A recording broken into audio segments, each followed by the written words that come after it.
Merci de cette présentation. Moi, je vais essayer, si vous voulez, de repartir finalement des deux conférences plénières de ce matin, c'est-à-dire d'une part le chemin que nous a tracé Philippe Descola et nous expliquant tout à fait fortement que l'agenda qu'il a ouvert est un agenda très long pour les sciences sociales, de penser ces questions d'anthropocène et qui nécessitaient un effort à la fois théorique et réflexif et politique, bien sûr, mais pour des dizaines d'années. Et puis, le deuxième exposé de Valérie Masson-Delmotte, qui nous a fait le point de la situation du climat et finalement nous a expliqué que le temps de l'action politique qui l'intéressait, qui se présentait de façon urgente finalement à nos efforts, c'était un temps assez court, même si les conséquences sont très longues, c'est-à-dire un temps de l'action qui était finalement d'une trentaine d'années pour les choix des différents scénarios. Donc c'est vrai que moi, en préambule, donc mon exposé, c'est vraiment entre le problème climatique en propre et la question de l'anthropocène. Parce que je ne suis pas sûre qu'après enfin, indépendamment, mais ça a été déjà ouvert un peu par la session précédente, le diagnostic de l'anthropocène soit le cadre absolument impératif et nécessaire pour agir vis-à-vis de la crise climatique. Bon, la crise climatique, on sait que trois histoires se télescopent à son propos, comme l'a parfaitement écrit Chakrabarty, celle de la Terre, celle de l'histoire humaine et celle de la civilisation industrielle, que ces trois histoires se déroulent à des échelles et à des rythmes totalement différents, et que nous devons, et que le temps, évidemment, de la politique, dans lequel moi, d'une certaine façon, je me situe, j'en parlerai dans une minute, il n'est pas à ces échelles de temps aussi longues. Le diagnostic de l'anthropocène en lui-même, dont le changement climatique est l'illustration et la signature exemplaire. Nous savons que c'est un diagnostic qui est globalisant, très massif, un diagnostic de rupture très fort. Pourquoi? Enfin, lié, par exemple, si je suis les travaux de Greenwald, Hamilton et de tous les anthropocénologues, d'une certaine façon, c'est un diagnostic qui est lié aux sciences du système Terre, au modèle de ce système Terre, et donc il est véritablement un diagnostic de rupture très important. Certes, il est scientifique, je ne le nie pas, mais il n'est pas que cela. On l'a bien vu aujourd'hui à de multiples reprises. C'est à la fois un récit historique, c'est à la fois une cosmologie, c'est à la fois des visions prospectives, etc. Donc, d'ailleurs, ce diagnostic, il faut le reconnaître, est loin d'avoir acquis la légitimité du diagnostic du changement climatique, y compris dans la communauté des sciences du climat, des climatologues, et il est assez contesté. Contesté ou du moins ignoré, mis à distance. On pourra s'interroger pourquoi.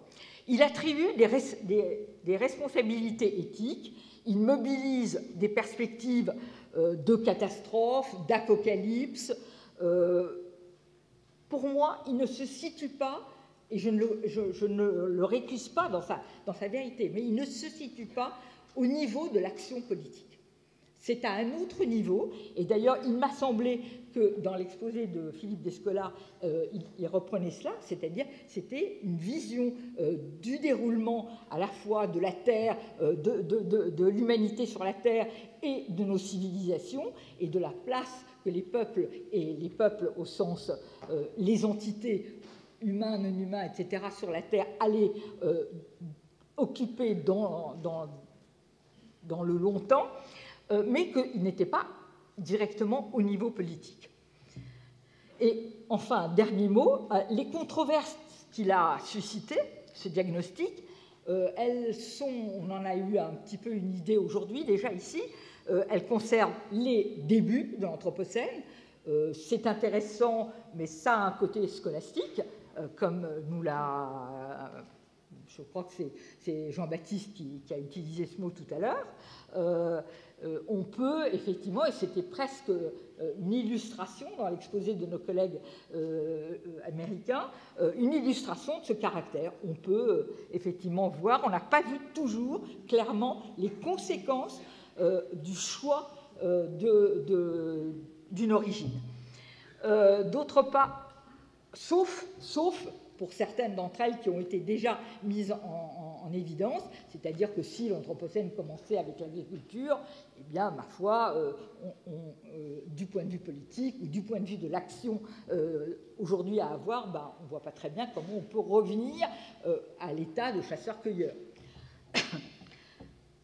D'autre part, enfin, du point de vue des récits prospectifs, j'ai dit les porteurs de récits prospectifs, il a pas mal laissé place aussi à des visions, il est trop tard pour agir. Il est trop tard pour agir, le diagnostic est trop massif, et donc c'est les visions que j'ai indiquées, à savoir la question de la catastrophe qui est inéluctable et qui est à venir.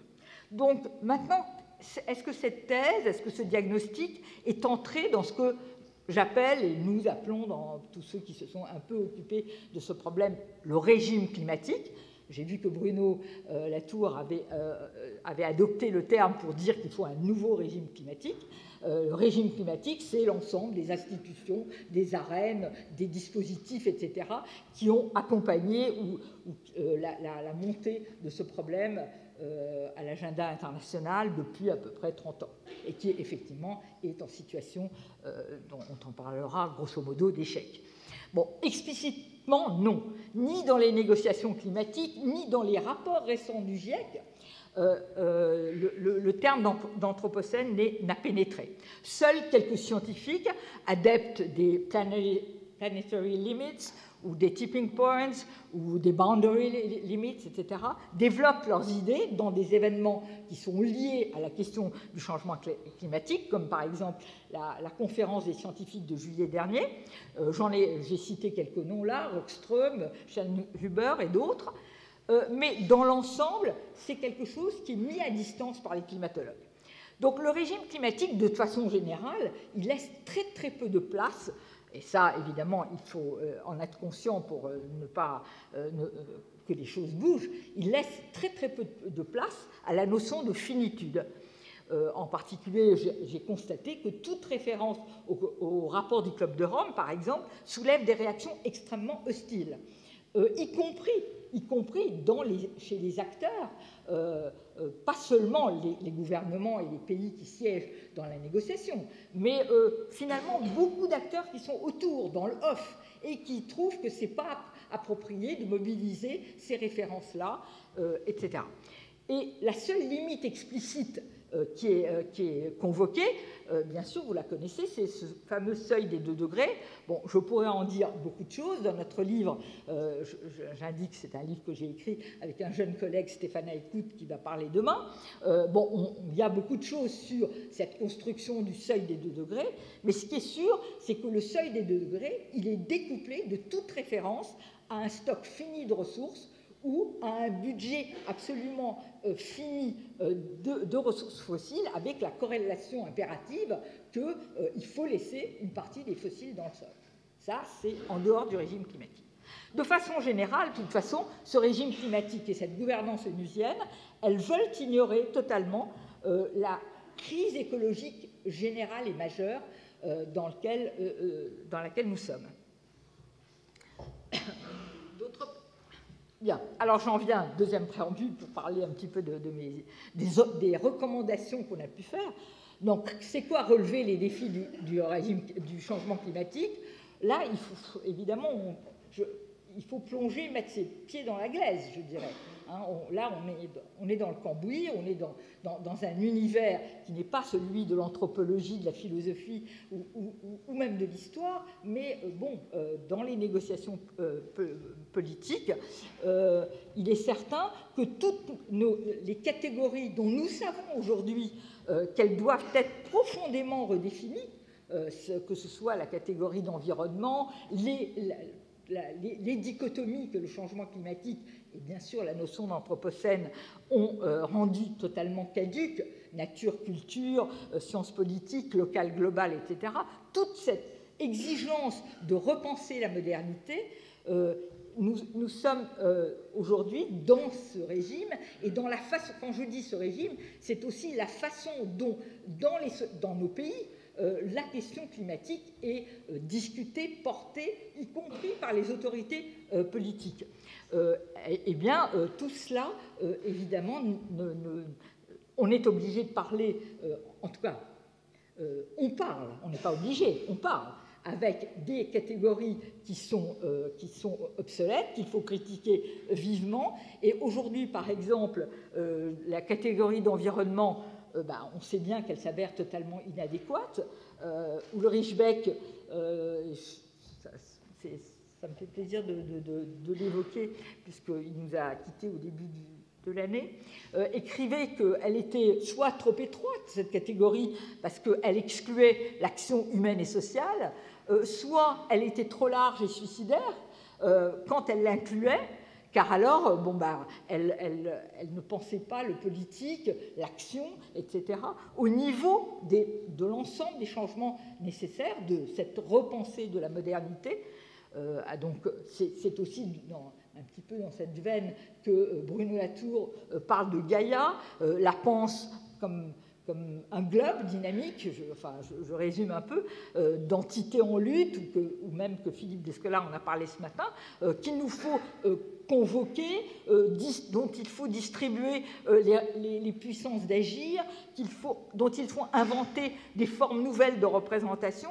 Enfin, tout cela, si vous voulez, c'est évident qu'il y a une distance, un écart énorme entre ces exigences de pensée complètement renouvelées et puis la façon dont la politique pour le climat va se dérouler, sur quel socle elle va se déployer. Bon.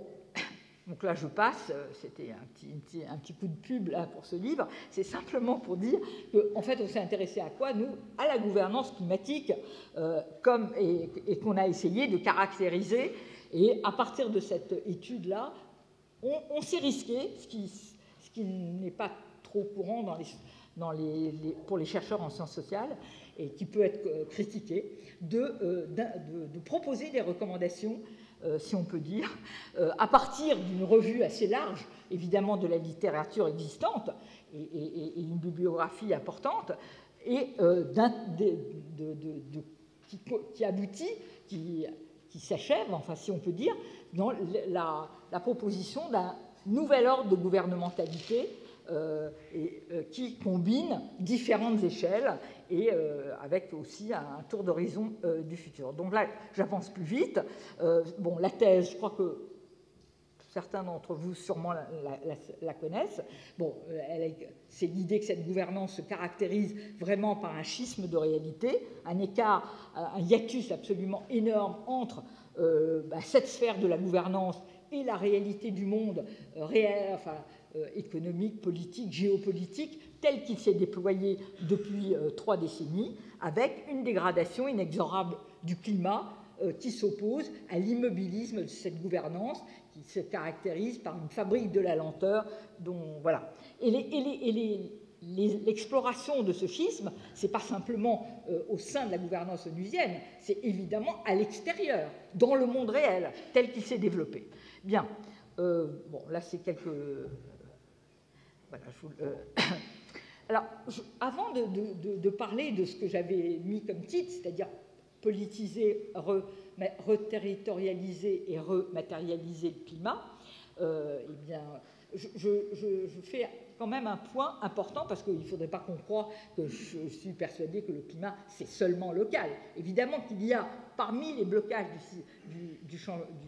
du régime climatique, un blocage essentiel, et qui est alors au niveau du global, c'est l'enclavement du régime climatique et de la gouvernance climatique. C'est-à-dire cette idée qu'on va gouverner le climat dans les négociations climatiques, dans un truc qui serait les arènes des négociations climatiques, alors que tous les jours, dans d'autres arènes et dans d'autres instances internationales de pouvoir et de gouvernement et de décision, on prend des décisions contraires aux politiques climatiques souhaitables tous les jours. Et ça, on a distingué trois grands axes de gouvernance, trois grandes instances qui sont importantes, l'énergie, le commerce et les pays en développement. Et là, il est évident, je ne rentre pas dans les détails, que ça a établi, on a établi des murs coupe-feu, on enclave le climat, et tous les jours, et ça ne peut pas durer. Oui. J'avance, voilà, bon. Donc, je donnais une idée. Alors, politiser le climat, on en a parlé beaucoup de cette histoire de bateau aujourd'hui. La fiction dit tous ensemble, etc., et la conception apolitique du climat. Je crois il faut bien... Mais se persuader que le changement climatique est le résultat d'un processus historique de développement inégal et de pouvoir et d'asymétrie, c'est aussi désigner des ennemis. Des ennemis historiques, certes, les pays du Nord ont plus de responsabilités, c'est ce qu'a analysé Catherine, mais aussi des ennemis aujourd'hui. C'est-à-dire ceux qui ont les pays qui vivent de l'exploitation des énergies fossiles ne veulent pas entendre parler, ou très difficilement, de faire avancer les négociations climatiques ou bien d'affronter véritablement le problème. Donc, tant qu'on a désigné ce problème comme un problème uniquement environnemental, sans identifier les enjeux géopolitiques et économiques qui étaient derrière, eh bien, il n'était pas question d'identifier aussi les conflits d'intérêts pour essayer de les résoudre ou prendre des moyens pour les affronter. Et puis d'autre part aussi, autre chose, la transformation qui est à l'ordre du jour. On sait bien que c'est une transformation, je pense qu'ici on en est persuadé, absolument énorme et qui nous engage pour très longtemps, mais en même temps, on a l'impression qu'elle doit se faire en catimini, sans le dire, sans en parler surtout, en l'invisibilisant. Parce que c'est ce qui a été adopté dans la stratégie Kyoto et celle de la grammaire du marché du carbone, etc., qui a totalement failli, mais ça reste encore, d'une certaine façon, celle qui est à l'ordre du jour, y compris dans le nouveau paradigme de la négociation de Paris, qui, sur certains points, a fait des pas de côté importants et qu'on peut souligner, mais qui, sur ce point, non. Et le schisme de réalité, il se répercute aussi dans les gouvernements nationaux.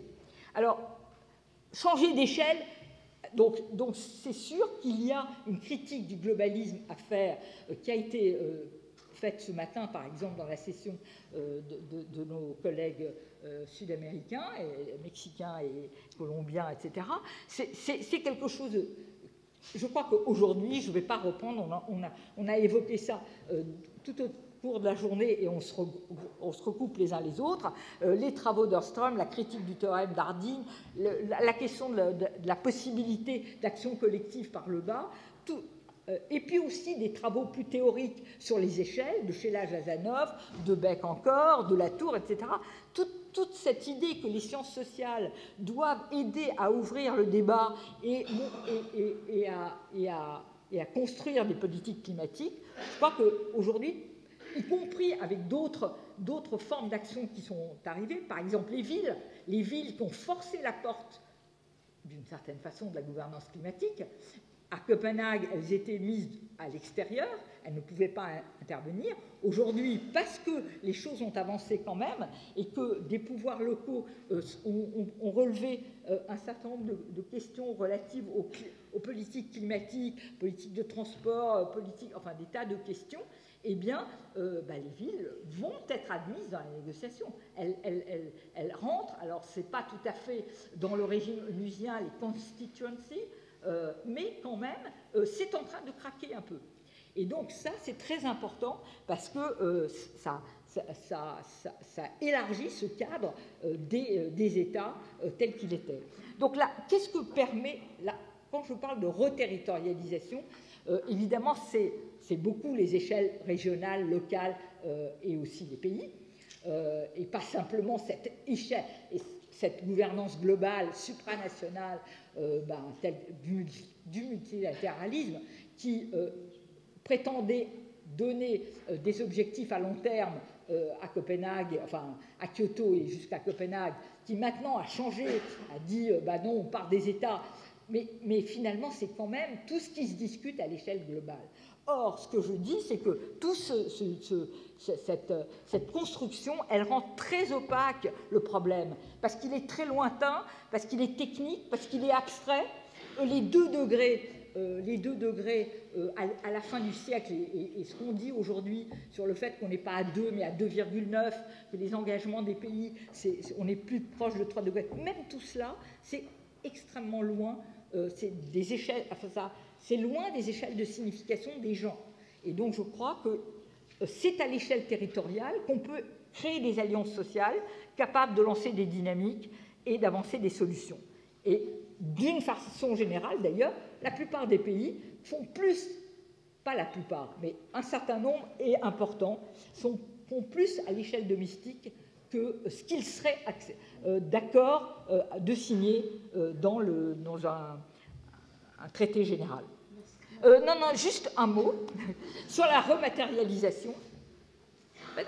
La rematérialisation, je crois que c'est très important, la rematérialisation, parce que, on en a un peu parlé, ça a été évoqué par Jean-Baptiste, mais construire, par exemple, une nouvelle économie de l'effet de serre qui matérialise l'économie, ça, c'est une rupture énorme avec toute la tradition dominante de l'économie hégémonique aujourd'hui, mais qui met l'accent sur la question de la finitude des ressources, de la gestion concrète des ressources et des modes de production, de comment on fabrique. Vous vous rendez compte que, par exemple, dans les négociations climatiques ou dans les politiques climatiques, on ne discute jamais des énergies concrètes. C'est-à-dire, voilà, on va se donner des objectifs de courbes, etc. Mais comment est-ce qu'on va déplacer en Inde du charbon exclusivement vers d'autres bouquets énergétiques? Ça, on n'en parle pas. C'est chacun se débrouille. Et puis, voilà. Et si, par exemple, l'Inde, je prends cet exemple, l'Inde veut passer en partie dans des énergies renouvelables, elle est obligée de payer la propriété intellectuelle et les brevets aux Américains pour la meilleure performance des panneaux photovoltaïques. Ça, c'est quand même inacceptable. Donc, toutes ces discussions matérielles de production sur les infrastructures, etc., sur les chemins de développement, ça, c'est ce que j'appelle la matérialisation. Et puis, dernière chose que je voudrais dire, aujourd'hui, dans le champ des futurs possibles, dans réponse au changement climatique, il y a une chose qui est sur la table, véritablement, et c'est quand même incroyablement pauvre et incroyablement insuffisant. Il y a seulement ce qu'on appelle la modernisation écologique. Cette modernisation écologique, c'est à la fois une théorie sociale et un projet politique qui a été élaboré en Europe, beaucoup en Allemagne, un peu en Hollande, enfin ça, il y a des think tanks autour de ça, influents auprès des gouvernements allemands et autres européens, mais enfin, et c'est considéré par les environnementalistes réformistes comme une des choses les plus souhaitables. Or, il est important que ce projet soit déconstruit, critiqué, discuté beaucoup plus largement, que d'autres choses arrivent, et surtout que ce projet n'ait pas la prétention de se projeter comme universel. Il se projette comme universel, comme étant la seule réponse valable pour tous les pays, en Amérique latine, en Asie, en Europe et partout.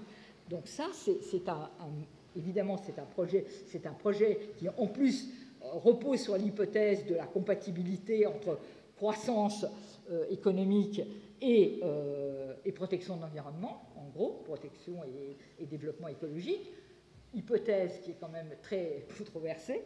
Et voilà, donc je crois que toutes ces orientations, c'est d'infléchir nos débats, nos discussions, et y compris dans tout le champ de la politique des réponses, enfin des politiques climatiques, de cette manière. Merci.